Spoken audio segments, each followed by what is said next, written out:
नमस्कार, मैं कमलेश कुमार राय। देश में कोरोना त्रासदी के चलते पिछले 50 दिनों से लॉकडाउन लागू किए जाने के बाद देश की आर्थिक व्यवस्था दिनों दिन चरमराती जा रही है। पूरे देश में इस कोरोना त्रासदी से आर्थिक बिगड़ती इस व्यवस्था से तमाम सरकारें, केंद्र से लेकर राज्य सरकारें इसके लिए परेशान हाल है। आज प्रधानमंत्री नरेंद्र मोदी द्वारा चौथे चरण के लॉकडाउन बढ़ाने या न बढ़ाने के विषय पर देश के सभी मुख्यमंत्रियों के साथ वीडियो कॉन्फ्रेंसिंग के जरिए बात की जा रही है। इसी बीच तेलंगाना और उड़ीसा राज्यों ने अपने अपने प्रदेशों में लॉकडाउन बढ़ाने की घोषणा की जा चुकी है। जानकार यह बता रहे हैं कि बिहार प्रदेश भी लॉकडाउन बढ़ाने के पक्ष में है। कुल मिलाकर प्रदेश की सरकारें केवल अपनी स्थिति से निजात पाने के लिए वहां कोरोना की बीमारी आगे न बढ़ पाए, इसके लिए वह इस त्रासदी के आड़ में आर्थिक व्यवस्था से नजरें बचाई जा रही हैं। आर्थिक व्यवस्था सुधार करने के लिए सबसे शॉर्टकट रास्ता इन प्रदेशों की सरकारों द्वारा अपनाया जा रहा है। सोशल डिस्टेंसिंग के नाम पर प्रदेश और देश के तमाम जिलों में जहां तमाम व्यवसाय ठप हो चुके हैं, वहीं शराब की दुकानों में किसी भी सोशल डिस्टेंसिंग का कोई भी ख्याल नहीं रखा जा रहा है, क्योंकि प्रदेश की सरकारों को इन शराब की दुकानों से 15 से 25% तक की आय हुआ करती है। अपनी तिजोरी भरने के लिए इन शराब की दुकानों को जिस ढंग से चलाने की अनुमति दी गई है, वह भी किसी भी मायने में इसको उचित नहीं ठहराया जा सकता। जहां एक तरफ प्रधानमंत्री सोशल डिस्टेंसिंग के लिए बार बार लोगों से गुहार करते देखे जा रहे हैं, वहीं दिल्ली से लेकर उत्तर प्रदेश, मध्य प्रदेश, राजस्थान, पंजाब, पश्चिम बंगाल से लेकर महाराष्ट्र तक में सोशल डिस्टेंसिंग का खुला माहौल उड़ाया जा रहा है। सबसे खास बात तो यह है कि जो भी सरकारें अपने अपने प्रदेशों में इस सोशल डिस्टेंसिंग की मजाक उड़ाते हुए शराब की दुकानों को खुलवा रही हैं, वहीं दूसरा पक्ष, दूसरे दल इसका विरोध करते हैं। मसलन दिल्ली में आम आदमी पार्टी जहां अगर शराब की दुकानों को खुलवा रही है, सोशल डिस्टेंसिंग का खुलेआम उल्लंघन हो रहा है। अरविंद केजरीवाल के यह कहने के बावजूद कि अगर सोशल डिस्टेंसिंग का ठीक ढंग से इस्तेमाल नहीं किया गया तो दुकानें बंद कर दी जाएंगी, बावजूद इसके आज तक लगातार सोशल डिस्टेंसिंग का उल्लंघन किया जा रहा है और एक भी दुकानें दिल्ली सरकार द्वारा बंद नहीं की गई। वहीं दिल्ली में केंद्रीय स्वास्थ्य मंत्री हर्षवर्धन द्वारा जहां एक तरफ इस शराब की दुकानों को खोलने की नीति के विरुद्ध बयान दिए गए, वहीं उत्तर प्रदेश में पहले दिन ही 300 करोड़ से ज्यादा की शराब की बिक्री हुई। यहां कांग्रेस पार्टी विरोध करती है। पंजाब में आम आदमी पार्टी जो दिल्ली में खुलेआम शराब की दुकानें खुलवा रही है, वो पंजाब में उसका विरोध उसके द्वारा किया जा रहा है। कुल मिलाकर सारी प्रदेश की सरकारें अपने अपने प्रदेशों में, सत्तारूढ़ दल अपने अपने प्रदेशों में शराब की दुकानें चलवाने में मशगूल हैं। उनको सिर्फ और सिर्फ अपनी तिजोरी का भरने से मतलब रह गया है। अगर आप शराब से अलग दूसरे व्यवसायों पर अगर नजर दौड़ाएं तो आपको यह लगेगा कि लगभग सारे व्यवसाय पूरी तौर पर ठप हो चुके हैं। अगर हम सिर्फ पर्यटन के ही चीजों को उठाएं, पर्यटन से संबंधित विषय को ही पर अगर हम नजर दौड़ाएं तो पर्यटन पूरी तरह बर्बाद होने के कगार पर पहुंच चुका है। होटल से लेकर, रेस्टोरेंट से लेकर, टूरिस्ट एजेंसियों तक सारी की सारी लगभग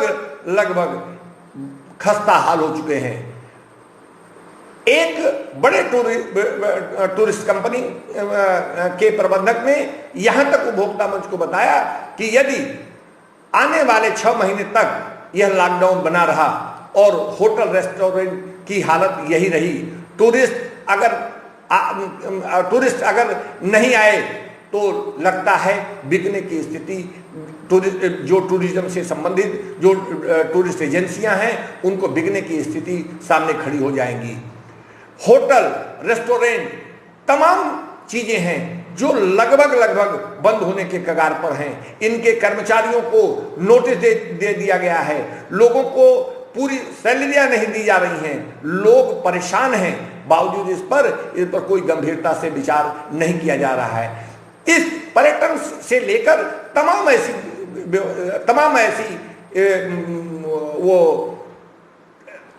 ऐसे व्यवसाय हैं जिस पर जो लॉकडाउन से प्रभावित हैं, जिनके मालिकान से लेकर कर्मचारी तक इससे प्रभावित हैं और इस पर सरकार को ध्यान देने की आवश्यकता है। अगर वाराणसी में ही ले लिया जाए, अगर वाराणसी को हम उदाहरण के रूप में देखें तो यहाँ की जिला प्रशासन द्वारा शुरुआती दौर में निश्चित रूप से बहुत ही मेहनत और कामयाबी ढंग से सस्ते गल्ले की दुकानों के माध्यमों से जरूरतमंदों को उनको राशन पहुंचाने की समुचित व्यवस्था तत्परता से की गई। यही नहीं, जमाखोरों के विरुद्ध भी मजबूती से जांच की गई और उनके खिलाफ कार्रवाई की भी हुई, जिसकी सर्वत्र सराहना हुई। लेकिन वहीं दूसरी तरफ जमीनी रूप से जो व्यवसाय जुड़े हैं, जिससे आम आदमी जिससे जुड़ता है, उसको कहीं न कहीं नजरअंदाज किया जा रहा है और इस बात की आम लोगों में चिंता जरूर है। अगर हम एक उदाहरण के तौर पर देखें तो 10 मई से जिला प्रशासन द्वारा कुछ आदेश जारी किए गए हैं। हालांकि इस आदेश के तहत जिन बिंदुओं को उठाया गया है उस पर उसकी व्यापार मंडल से लेकर सभी जगहों ने उसकी सराहना की गई है। लेकिन एक आध बिंदु ऐसे हैं जो आम लोगों से जुड़े हैं, मसलन जैसे विद्युत सामानों से संबंधित दुकानों को हफ्ते में 2 दिन खोलने से संबंधित आदेश। लोगों का यह मानना है कि यदि हफ्ते में 2 दिन विद्युत उपकरणों से संबंधित दुकानों को खोला जाएगा तो बाकी दिनों में इस गर्मी की स्थिति से कैसे निपटा जा सकता है। यदि पानी का पंप खराब हो जाए, जल जाए, लोगों के घरों के पंखे किसी वजह से जल जाए, तो क्या यह जो हफ्ते में 2 दिन यानी कि बृहस्पति और शुक्र को ये दुकानें खुलेंगी, तो क्या इसके बाद अगर कोई दुकानें, अगर किसी का उपकरण खराब होता है, किसी का पंप जलता है, तो वो बिना पानी कैसे रह सकता है? क्या वो 1 हफ्ते तक इसका इंतजार करेगा दुकानों को खुलने का? लोगों का प्रशासन से आग्रह है कि उसको इसे संजीदगी से देखने की जरूरत है। जमीनी आवश्यकताओं को पर गंभीरता से विचार करने की जरूरत है और जो आदेश लागू किए जा रहे हैं, जो इस तरीके के आदेश जारी किए जा रहे हैं, उस पर आम आदमी की क्या स्थिति है, आम आदमी को उससे क्या किस तरीके से उसको सुविधाएं मिल रही हैं, क्या किससे असुविधा मिल रही है, इसको भी गंभीरता से देखने की आवश्यकता है। ये कुल मिलाकर स्थितियां बड़ी गंभीर हैं। यदि समय रहते इस पर काबू नहीं पाया गया, गंभीरता से विचार नहीं किया गया, तो आने वाले दिन की स्थिति ठीक नहीं समझ में आएगी। सवाल यह है कि आने वाले दिनों में लॉकडाउन को बढ़ाने पर विचार किया जा रहा है।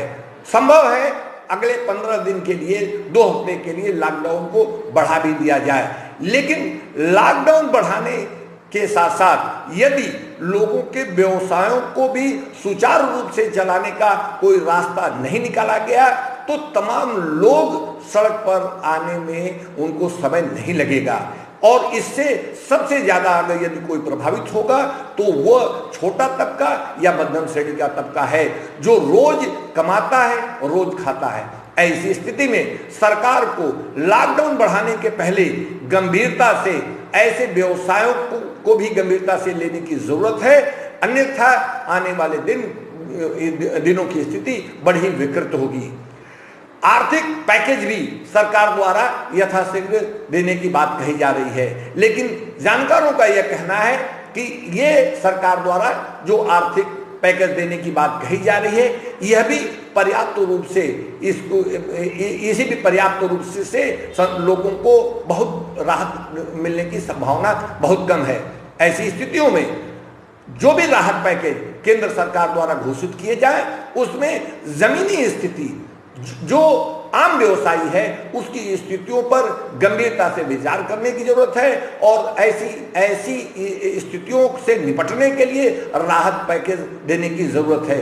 अन्यथा राहत पैकेज अगर इन तमाम विषयों को गंभीरता से लिए बिना अगर राहत पैकेज की घोषणा की गई तो लोगों के हाथ में केवल सिफर होगा और लोग अपनी परेशानियों से, इस लॉकडाउन से जो लोगों की स्थितियां खराब होंगी, जो आर्थिक स्थिति बद से बदतर होगी, वह बहुत भयानक होगी। इसलिए लॉकडाउन अगर आगे बढ़ाया भी जाए तो आम आदमी से संबंधित समस्याओं पर गंभीरता से देखने की आवश्यकता है। प्रदेश से लेकर केंद्र सरकार तक को केवल सोशल डिस्टेंसिंग के नाम पर व्यवसायों को लंबे समय तक के लिए बंद करना किसी भी स्थिति में इसे उचित नहीं ठहराया जा सकता है। उपभोक्ता मंच के लिए आज बस इतना ही।